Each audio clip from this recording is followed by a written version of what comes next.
Hello guys, welcome to Easy Guitar Tutorial. So for today's video, tuturuan ko kayo kung paano mag-gitara. Okay? Pero bago natin simulan, kung bago ka lang sa akin channel, huwag kalimutan mag-subscribe. Hit the notification bell icon sa baba para updated kayo sa mga bagong video na i-upload natin. Okay? So tara simulan na natin guys. Ang mga chords na nga pala guys, ang bilang string natin ay, so ito, itong unang string na to, ang tawag dyan ay first string. Itong pangalawa, ang tawag dyan ay second string. Ito third string. Ito fourth string. Ito fifth string. At ito sixth string. Yung mga boxes na nakikita nyo, ito box, second box, third box, fourth box, fifth box, and so on.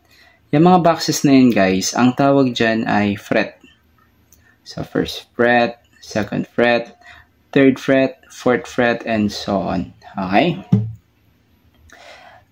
So ang pag-aaralan natin ngayon guys ay yung mga basic chords lang. Kasi mga bago lang kayo, no? So nag-aaral pa lang kayo ng mag-gitara. So basic chords lang muna. Wala muna yung mga bar chords na kagaya nito. B minor bar chords or B, diba? Yung mga ganon, hindi pa pwede sa inyo yun.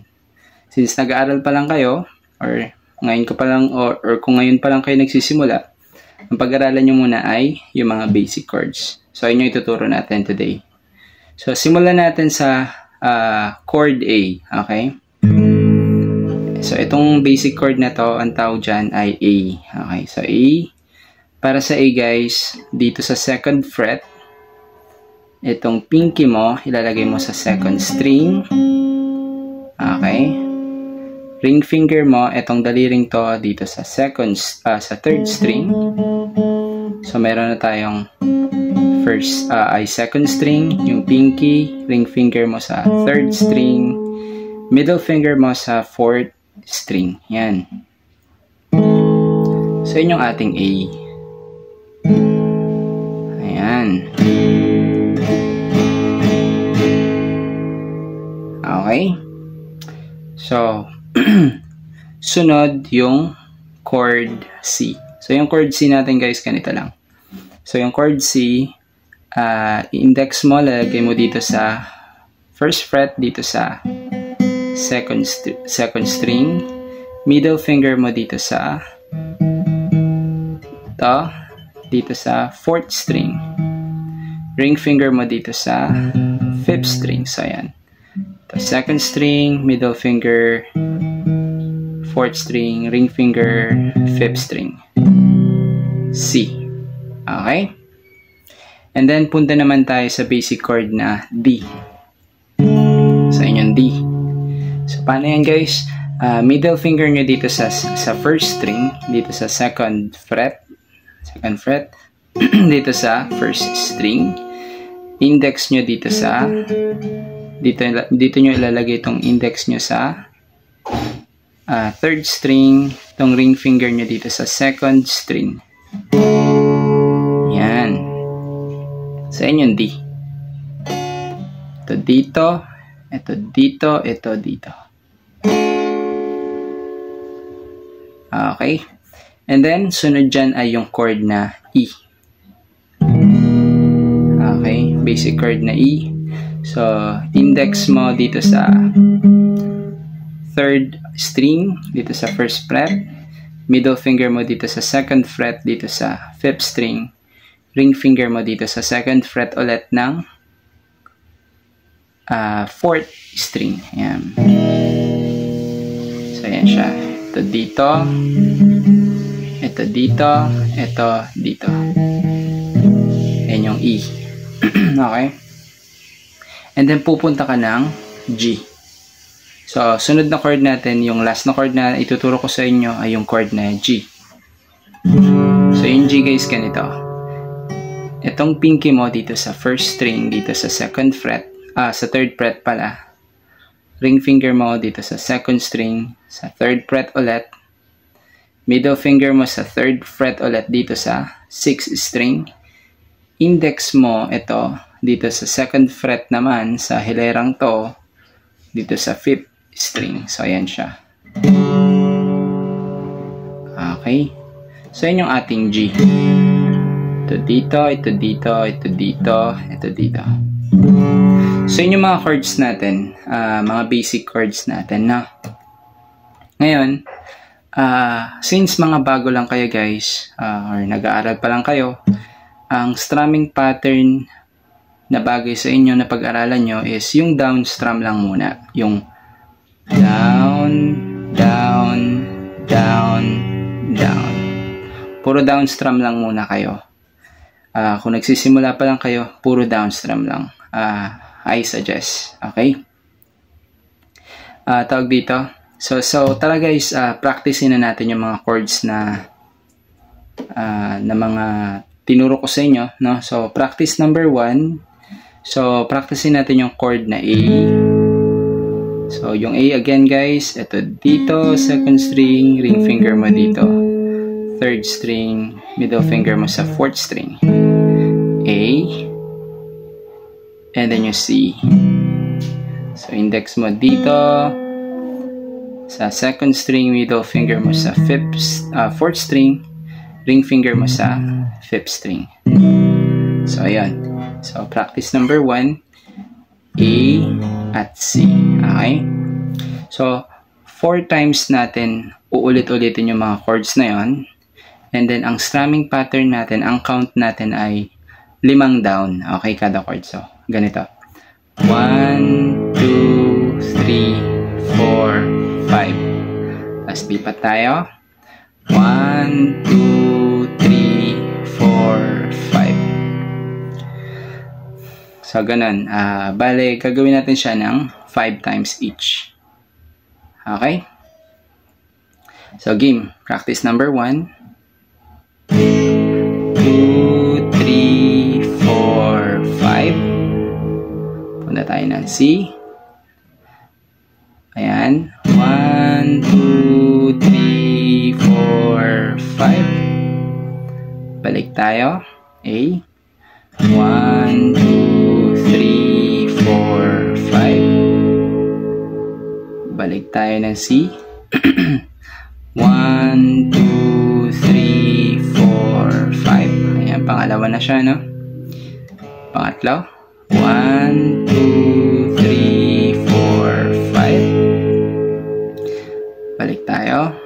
1, 2, 3, 4, 5. Pangatlo na yan, no? Ulit. 1, 2, 3, 4, 5. Balik tayo ulit. 1, 2, 3, 4, 5. Isa pa. 1, 2, 3, 4, 5. Isa pa. 1, 2, 3, 4, 5. Ayun.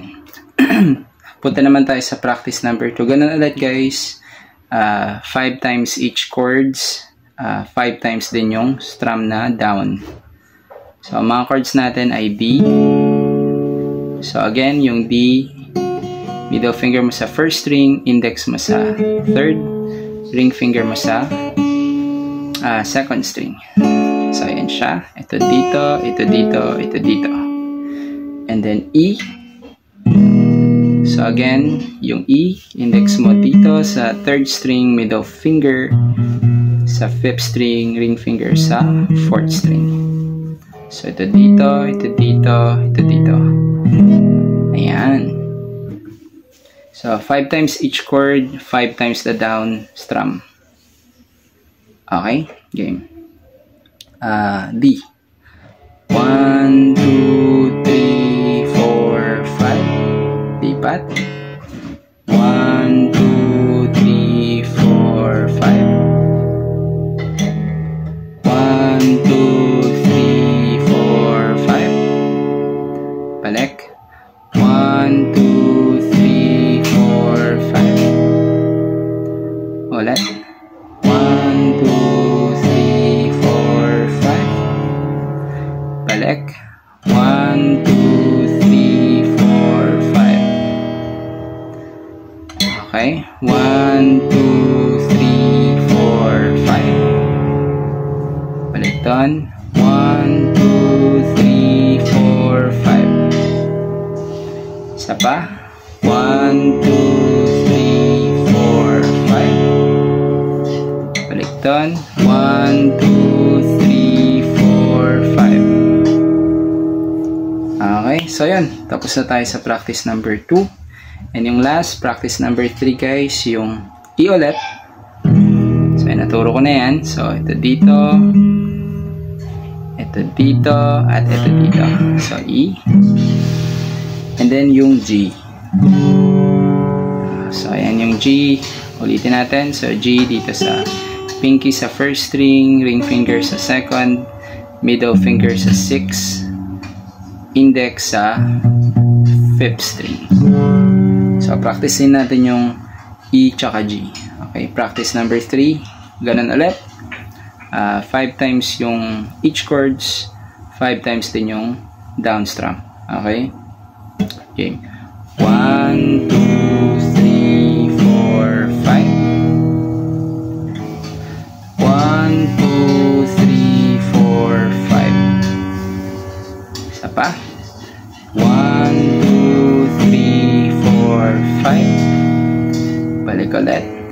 1, 2, 3, 4, 5. So guys, since bago nga lang kayo, masakit talaga siya sa daliri, no? Pero tiisin nyo siya, and everyday gawin nyo to, panoorin nyo tong video na to. Paulit-ulit lang to guys, at matututo kayo mag-gitara. So, ulit. 1, 2, 3, 4, 5. 1, 2, 3, 4, 5. Isa pa. 1, 2, 3, 4, 5. Isa pa. 1, 2, 3, 4, 5. Isa pa. 1, 2, 3, 4, 5. 1, 2, 3, 4, 5. So, ayan. Yun na siya guys, no? So, alam ko masakit talaga siya sa daliri since bago lang kayo. Pero, gaya na sinabi ko kanina, ulit-ulitin nyo lang tong panoorin tong video na to. Siguro, mas maganda kung gawin nyo siya at least once a day. Once a day, everyday nyo siyang gawin. Depende kung masakit na talaga yung daliri nyo, tigil nyo, bukas ulit. Kung di nyo na talaga kaya, basta I recommend guys, araw-araw nyo siyang gawin. Tapos, check nyo na rin yung mga video ko. Magugulat na lang kayo, mapapansin nyo, hindi na siya masyado masakit. Makakasabay na kayo dun sa mga other video tutorials ko. Pero since bago nga lang kayo, I suggest guys, check nyo yung No Bar Chords playlist ko dito sa channel na to. Okay, so yun lang guys. Consistency is the key guys para matuto kayo mag-gitara. Okay, sana nagustuhan nyo tong video tutorial natin for today, and kung nagustuhan nyo, please like and subscribe. Kita-kits na lang tayo ulit guys sa susunod na video na i-upload ko. Bye!